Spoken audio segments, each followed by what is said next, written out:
Hey, Yuri. Hey. How's it going? All right.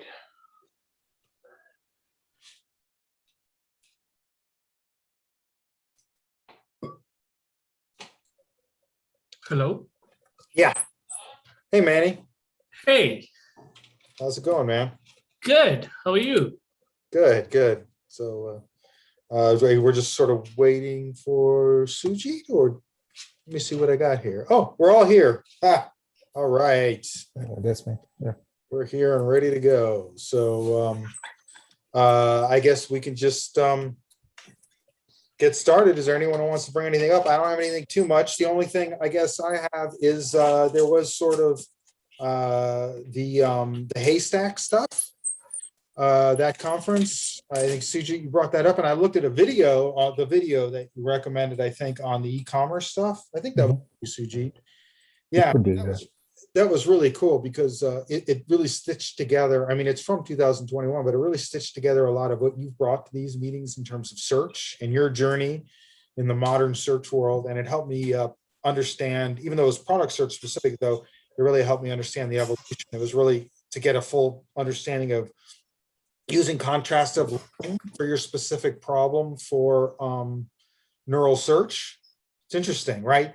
Because in a way I think of it as if I build my own model and it's specific to the exact kind of query responses I want. And that's sort of what that neural search model is like. That's my basic understanding. And then, using a Siamese network or whatever.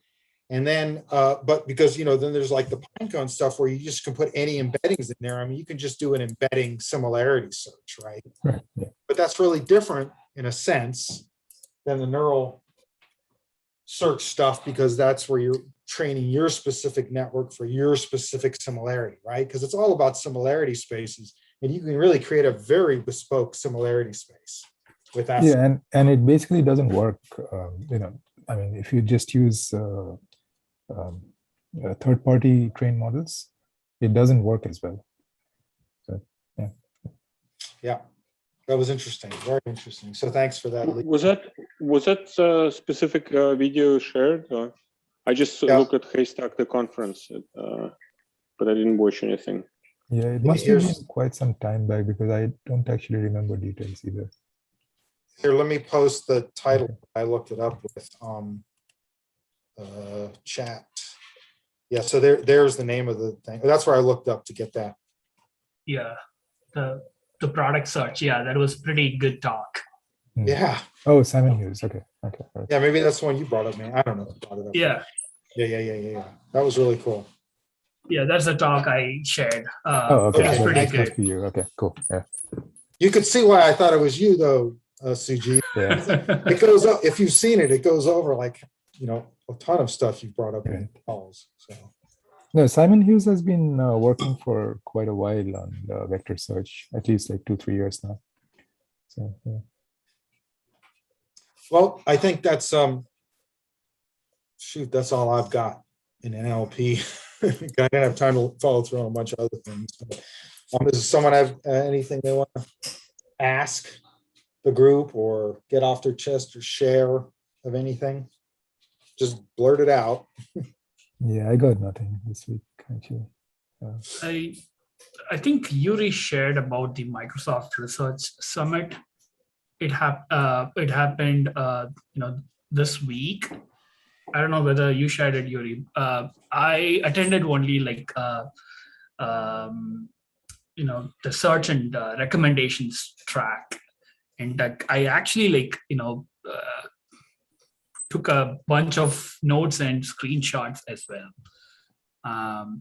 It's actually like way it's really like too dense for me, at least like with the dense retrieval and the extreme classification. That seems quite a lot to me. Yeah, that's the only thing that I did at least spend a lot of time.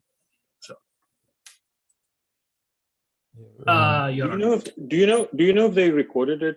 Because I actually wasn't able to go. Like I saw that search and recommendations, and also was going to go to digital agriculture, workshop, but work interfered, so I had to actually do work. Do you know if they're recorded? Usually I do not.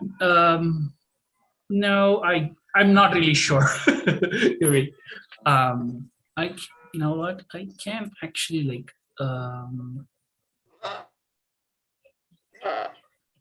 Yeah, I forgot that in that product video, they talk about extreme classification. Yes, extreme classification. That was insanely interesting, the history of it too, because they created like that, what they did is they clustered the terms to create a tree, and then the end nodes are the documents. The end nodes lead to the documents, so it was like a decision tree of sort. And they built that through hierarchical k-means clustering. The point was your query term, they would use actually beam search, like in generative language models, right? They use beam search to find various paths down that hierarchy, search terms, to the cluster of documents that will be of most interest to you. So that's a search thing. That was really interesting. Have you seen that kind of stuff, Suji? The extreme classification? Sounds like word tree, right? Quad tree or any kind of KD tree, right? You basically, so quad tree, it became popular recently with that Netflix movie, TerraVision, right? So you can actually zoom in, right? So at each point, you are looking at four, so any image that you can, as you zoom in, you cut it up into 4 pieces and you go down, right? And these 4 pieces now are replaced by another set of images of the correct dimension. So at any point you're going down one path, but it's just breaking off into 4 at each point, hence quad tree. So, but KD tree is kind of similar. You basically break up the space, and then so it's a login search, right? So you don't actually have to search exhaustively. It's the algorithm, actually the explicit algorithm he described in that talk towards the end is XMC. Okay. And then he says other extreme classification algorithms are slice, Parabel, P-R-A-B-E-L, decaf, BonFi, and Galax-C. Yeah. So it sounds like what you're talking about, but in the world of extreme classification, that's sort of the they're probably talking about the application level, right? I was basically thinking in terms of the actual the algorithm or the data structure that you would use to do this, right? So yeah, I think that's yeah. Yep. Let me see if I can share my screen. I just took a bunch of notes. See if that.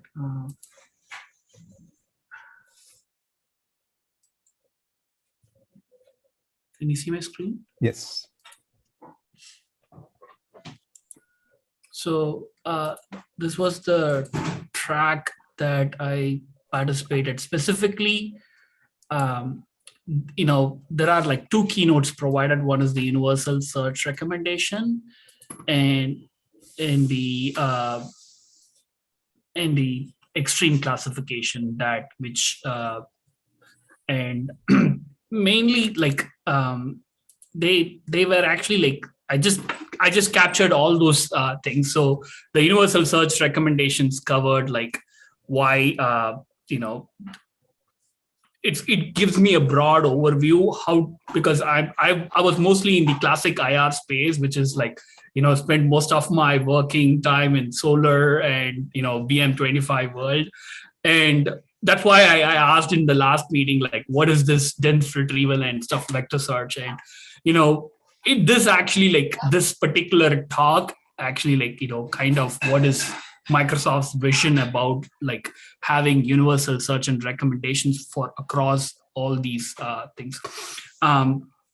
So they come. I don't know if they actually like provided. The talk would actually give a much better understanding. So very specifically, like they talk about this representation learning and the vector-based search, and primarily the next particular keynote was this extreme classification, and it seems to be like very new, and this extreme. So most of the time, like in the for the ranking, we have like this learning to rank, and then this particular new paradigm where you actually like turn all these, the query and the correct document as more of a classification, turn that into more of a multi-label classification problem, which is kind of, I don't know, everyone can do it. Specifically, they were referring this slice paper. I need to actually check what that is. And that's what that guy he does that in that product presentation. Mm-hmm. If you remember, towards the end of it, he shows the whole extreme classification thing. You might want to review it again. Mm-hmm. Yeah, and Microsoft actually like have these deep XML framework. This is very specifically for deep for the extreme classification. So it's.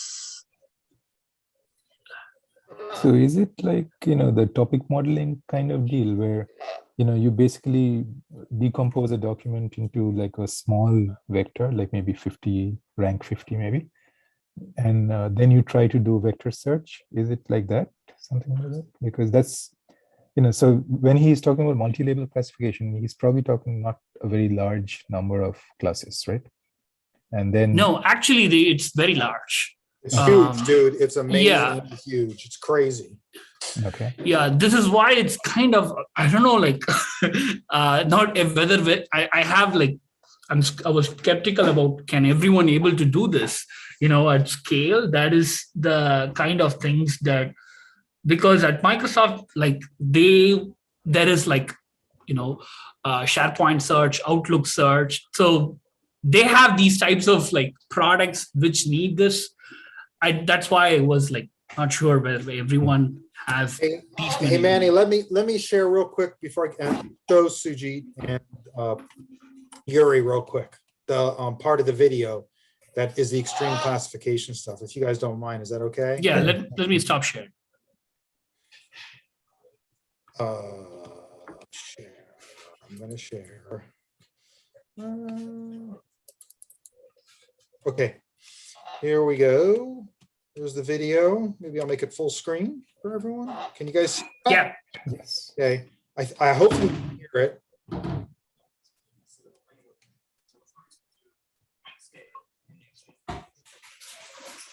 Can you hear it? Or I need to make it louder? Make it louder. It's very faint. Okay, let me try. Let's see if I'll can do it from here. Oh, it's on 100 there, and it's on 100 here almost. So let me just. Okay. We can, at least I'll show you the image at the very least. Right. Yeah.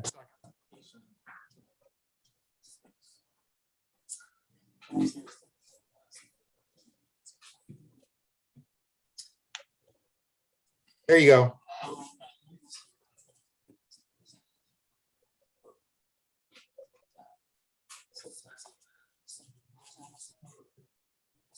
So that's the Amazon paper, right?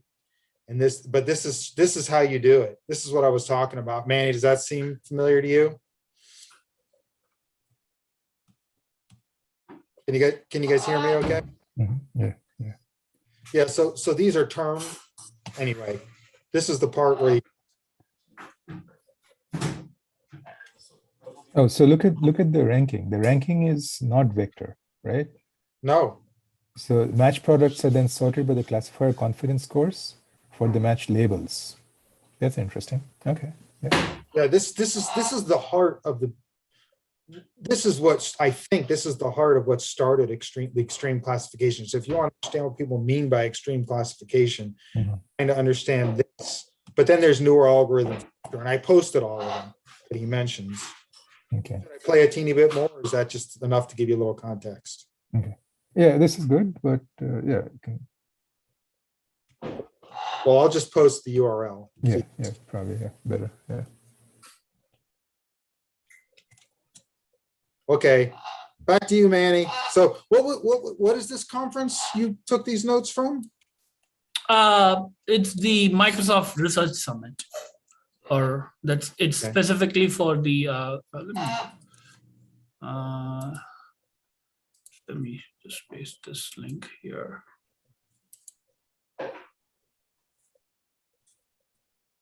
I'll paste it in the chat.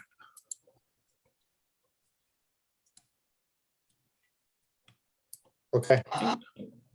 Cool. Yeah, this is the. Oh, it's a search one. Yeah.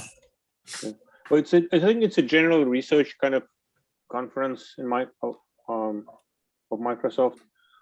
Somebody I used to work with went to work for Microsoft in sort of this organizational technology, I guess, like more like, R&D lead, or director. And he was doing this stuff at our old job, and I think he basically doing the same sort of like technology organization leadership. So he posted it on Twitter, and yeah, that's how I found it. So normally I wouldn't pick Microsoft conference, but it looked really, really interesting. Yeah, Microsoft is doing good work now. I mean, they have done a big turnaround, from the evil-hated empire, whatever, evil empire. Yeah. Well, I remember how IBM, they're still around. I remember in the 90s when I worked for Campbell Corp, which is a, Jesus Christ, a legacy, system monitoring. They were one of the first monitoring. Anyway, they were monitoring for the old mainframes, right? They started up in the 70s too. And I remember IBM then in the middle 90s struggling. Are we going to survive? They sure as hell survived. Yep. Now Microsoft's kind of going through this similar process, but you're also into machine teaching. Okay, all right, Manny. So do you want to continue on discussing that stuff? What do you want to do? Yeah, I don't have much other than the notes here, so it's kind of, I'm quite new to this topic. So yeah. Well, that's good, because as you explore it, we can all discuss it and see what happens, see how you do. Because it is something I know Suji actively explores for as well. And we talked about quite a bit on this call. So. Yeah. The one thing that I find probably Sujit can actually it's the style data sets typically especially with the so I typically normally work in the last 2 years, mostly these text classification systems, and because I was trying to learn machine learning and how to actually bring it to production. So most of my time is spent in ML engineering space. So now I'm trying to bring this vector-based search, see if how common is this, Sujit? Is this vector-based search in production? Usually it's not, well, at least so far as I know, obviously the large companies are doing it. Mm-hmm. They do have, front end serving vector search engines. We are kind of trying to get there. I don't think we are there yet. What we do mostly is pre-process the data to use vector search at index time, right? And, pump in features. Right, and those features are used at query time. Okay. So we are still not confident of actually hosting. But then I think Vespa is a very we kind of move slow. I've suggested Vespa. People are interested, but we're still looking at it. So it'll take a while for us. But I think Vespa is a good candidate. And the other thing I think people are waiting for is the Lucene 8. I think it's already out, the vector search bit, right? Mm-hmm.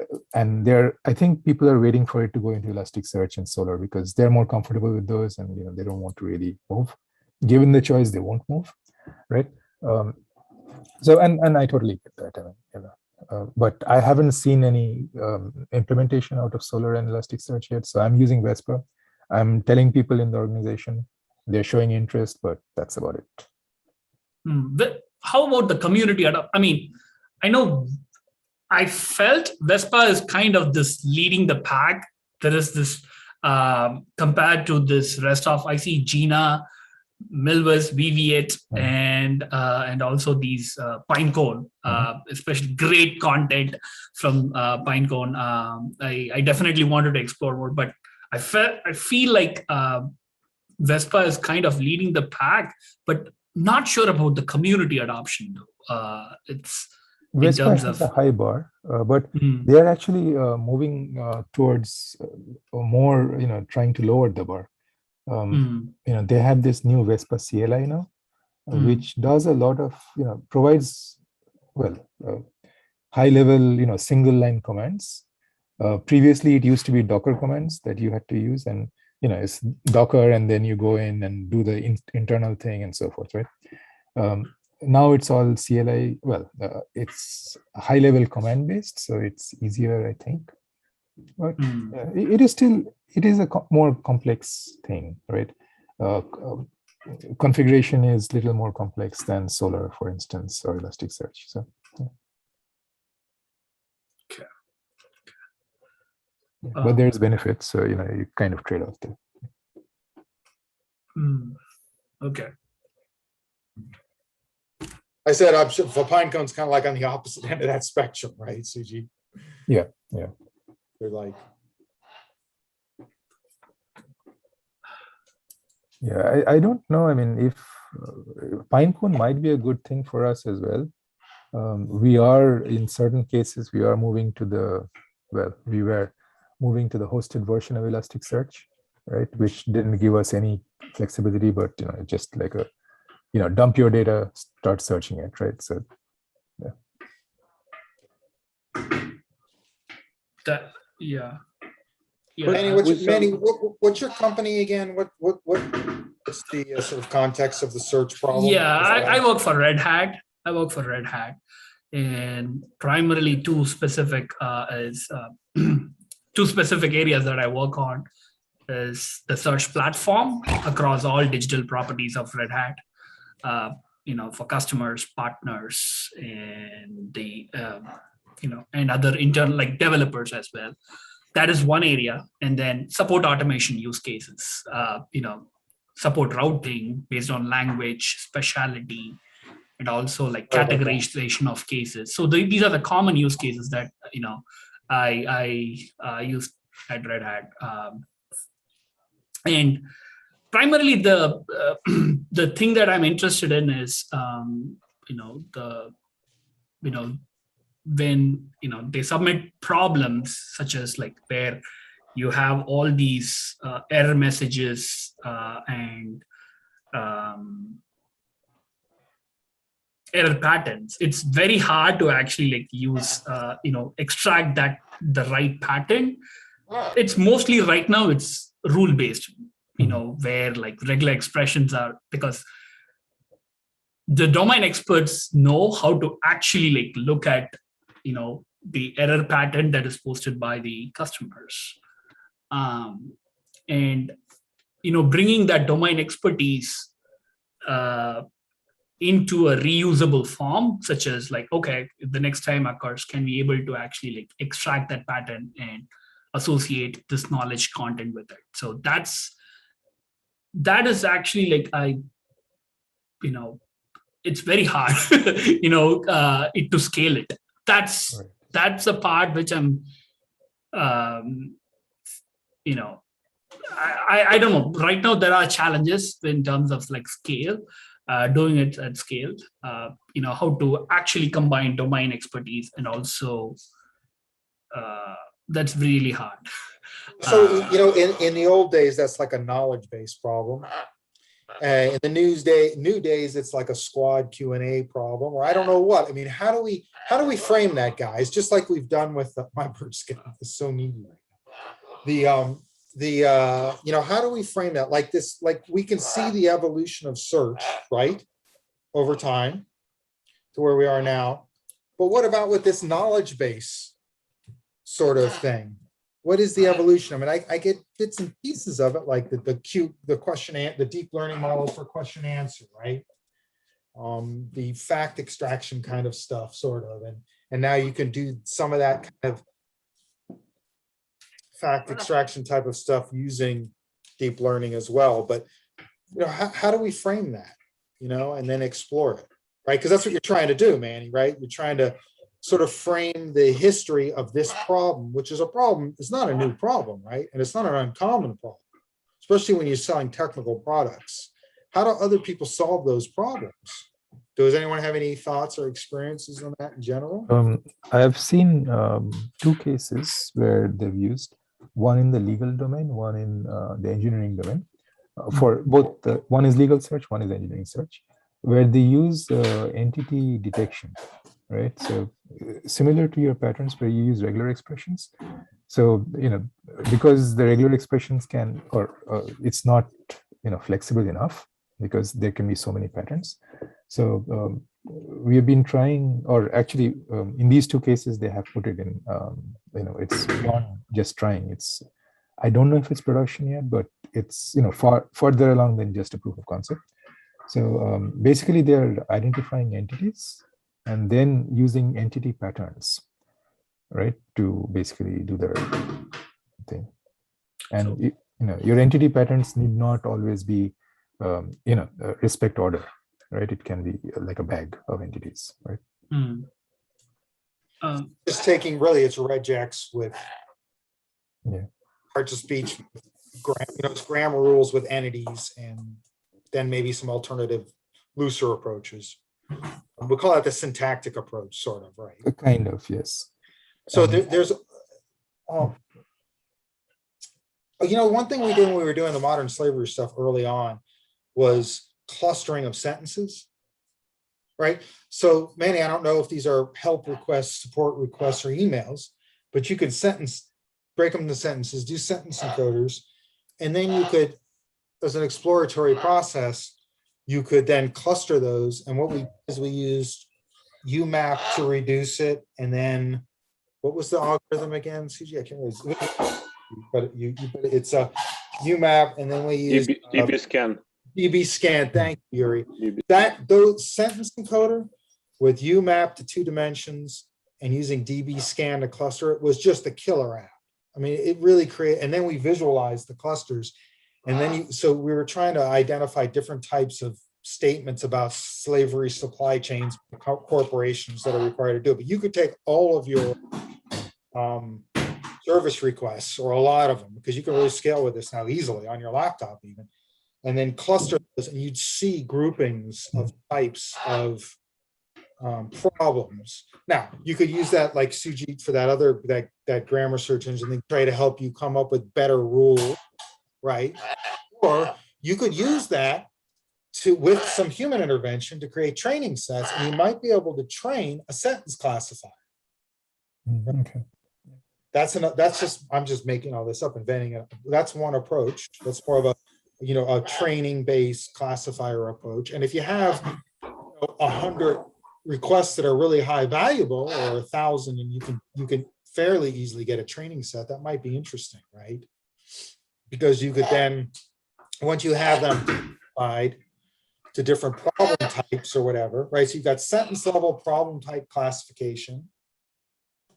And then that is, you could do this search stuff we were talking about, where you do a Siamese network and try to bring together the answers to the, I don't know, I'm just going off the, I don't know what you do. What would you guys do with that?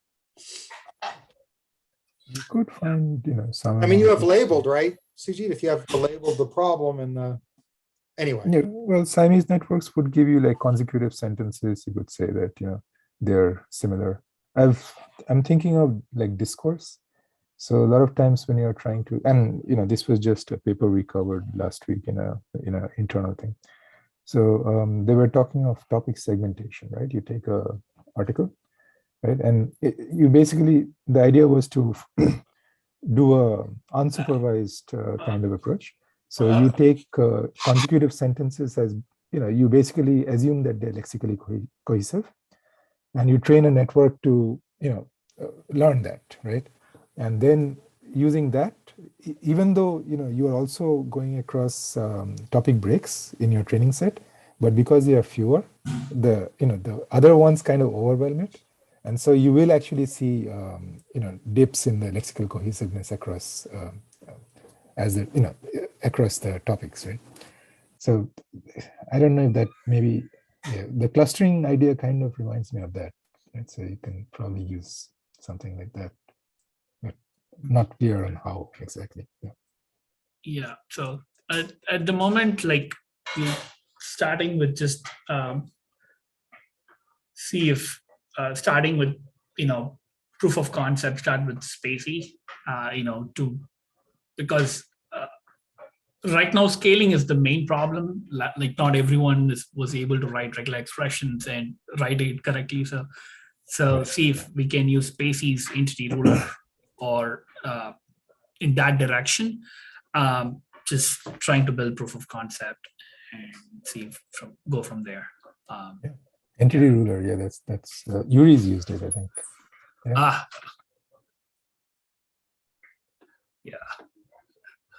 Remind me what the entity ruler is. I know they have that visualization.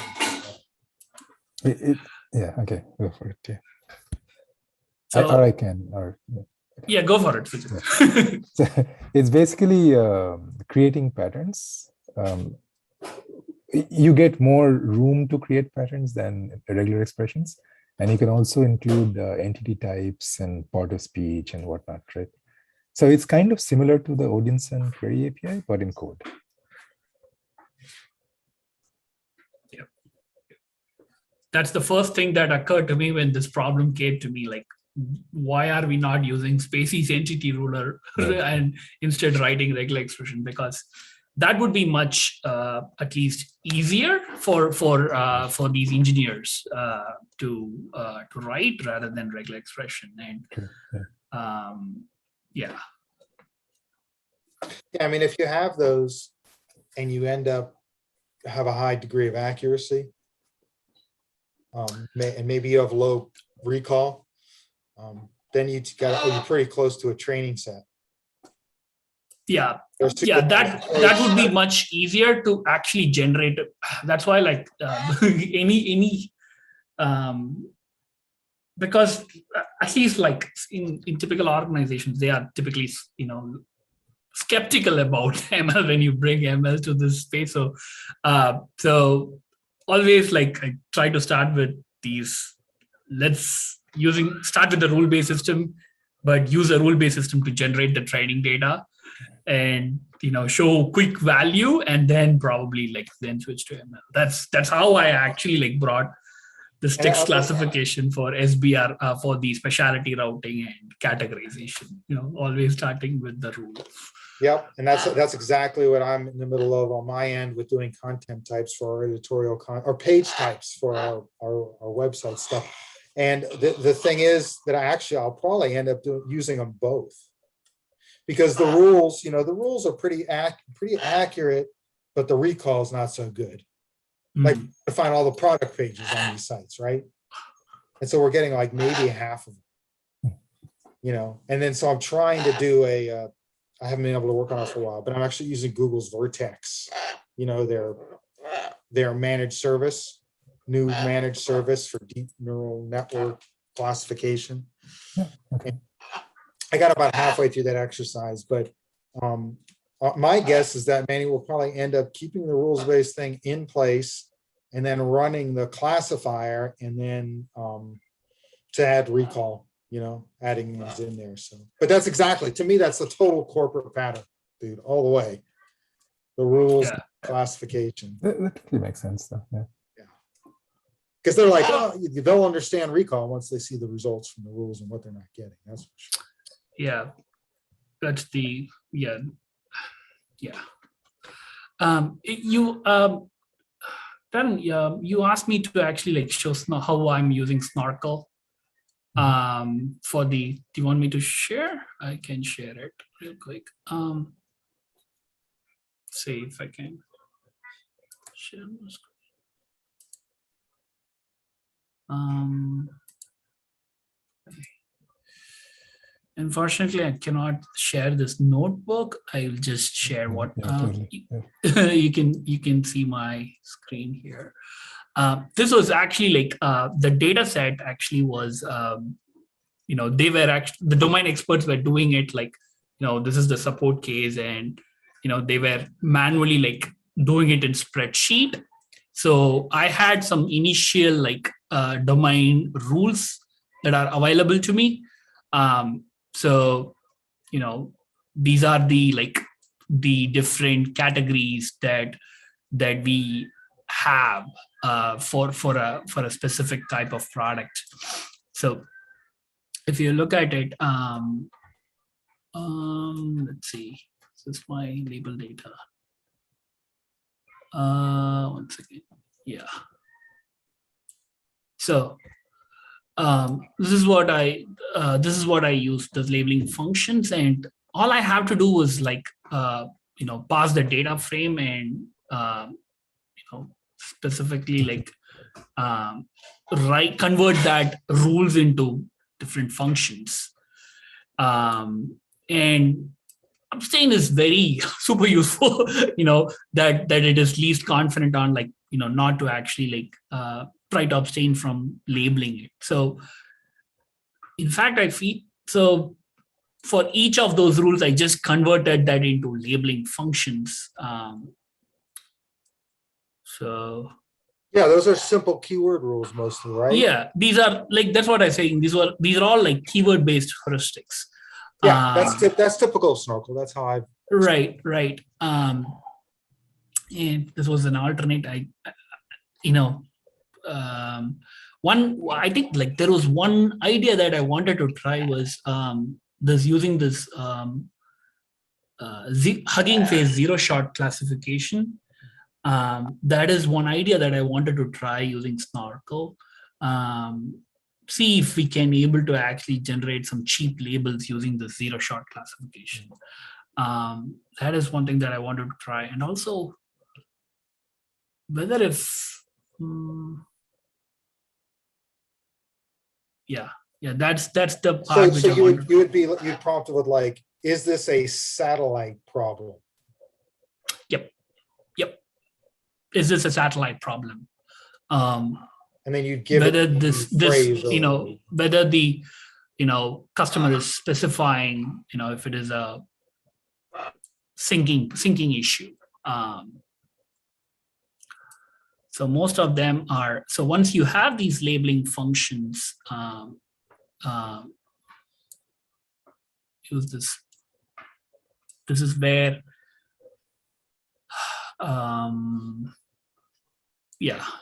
you apply this pandas LF applier, apply it on your data set and create like train test.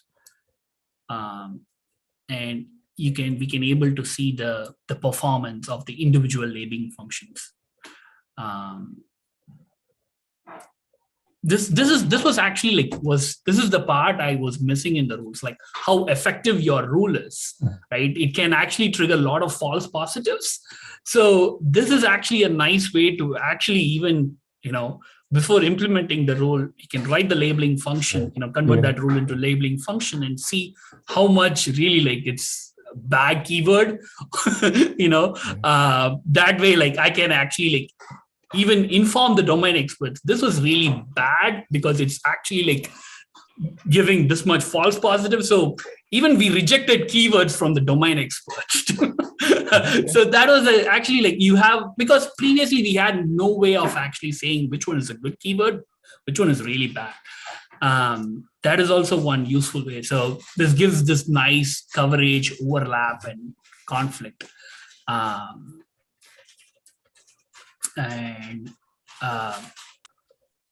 then we also we train that labeling model, and we can use this label model to actually to scale our data set, to scale that's pretty much what I got. So when you have the labeling model, you then run it on your data to get training sets, and then I use the label model. Yeah. Mhm. So I run the label model to predict on the, I can actually like increase the data set. And there is this tie break policy where if it is not confident, you abstain from labeling it. So it will label it with abstain. So yeah, this was actually like kind of useful for the data scientist as well, because I don't think they were actually using weak supervision. They always actually like go back and get the. So yeah, this is also like, it was new for our data scientists. So I actually like introduced Snorkel to them, and kind of it's yeah. Probably this is where I think like as an engineer, I probably not spend much time on training the model, but probably spend more time on collecting this, writing labeling functions and stuff like that. So Was this in support of the classification of types of not types of problems, but of just the routing? Or is this is the problem? These are it's specific actually like, it's a categorization of your support cases, right? So which particular topic it's where we see more problems from the customer. So basically that's in order to actually identify and probably improve the product there. It's actually like. So you were successful with using weak classification or Snorkel to create a training set without human intervention, and then train a classifier and get. Yep. So you've proved it and you're using it. Yeah, we are right now using it in production. And you had no humans to make the sets. How big were the training sets for each category roughly? So it's actually not that much. I created it's around like 1,500. That's pretty much it. And 1,000 per problem type or per category? No, for each product itself. So within it, it's around 200. So we wanted to ensure we have at least like minimum of 300 samples per class. So yeah. And is this where you're using the LSTM, or what are you using for as your class? BERT. We're using BERT for. Oh, you're using BERT. Okay. My animals are driving me crazy. Sorry. Yeah. Very interesting. Thanks for sharing that. Yeah, that looks pretty, cool. That makes sense to me. In terms of what I know of Snorkel from before. Yeah. I need to try it again. Yeah, and I found DVC also useful because because previously it was really like hard. I'm totally like new to this machine learning type of projects, so I see a lot of the time making it repeatable and reproducible was not happening. It was driving me, especially when you have multiple people working on a given project. So so having all the parameters documented was not happening. So I don't know what parameters data scientists use. So it's having this DVC. I use DVC data pipelines for this project. It's also like found it really useful. So yeah. Use DVC, huh? Yeah. Oh, I've tried it out. I almost got there. I was trying to set up a registry. You know how they have that registry pattern? But I had some problems with it. But the DVC, data version control. Yeah. Yeah, DVC. Yeah, they have this DVC pipeline feature where you actually like specify the stages, what particular script that you should run, what is the input, what is the output. So yeah. So that's your pipeline tool. That's for flexibility. Yeah, I used DVC a little funny, which I don't use it now. I want to get back to it, but it's to solve the problem of the data versioning in your project, not the pipeline part of it, but actually, like when you do git pull and. Yep. That's the first time that I used it. But if your data is not changing that much, or like, so it's kind of, I felt it was, depends on your context. Yes, well, I'm doing proof of concepts and constantly evolving them, so that's what I needed. Okay, good. Well, good to have another DVC user in the house. Anything else?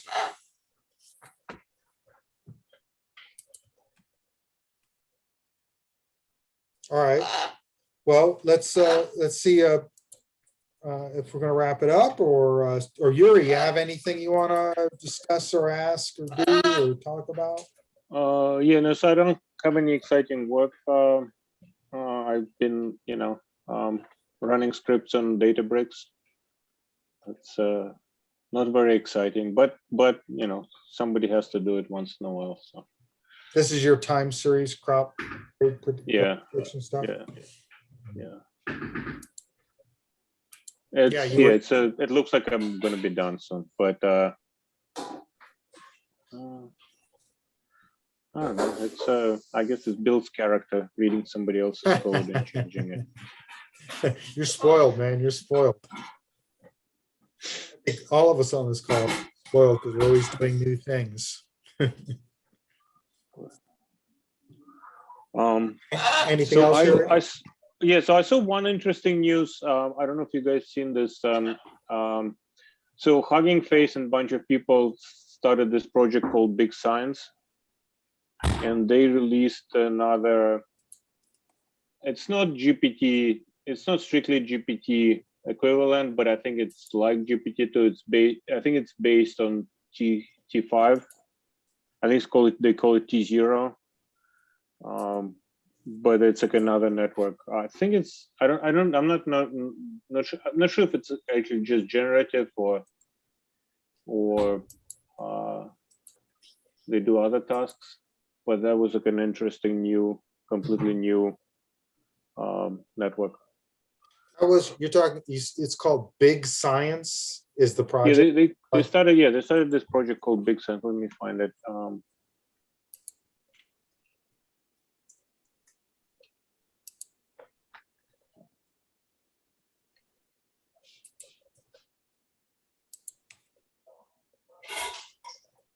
Yeah.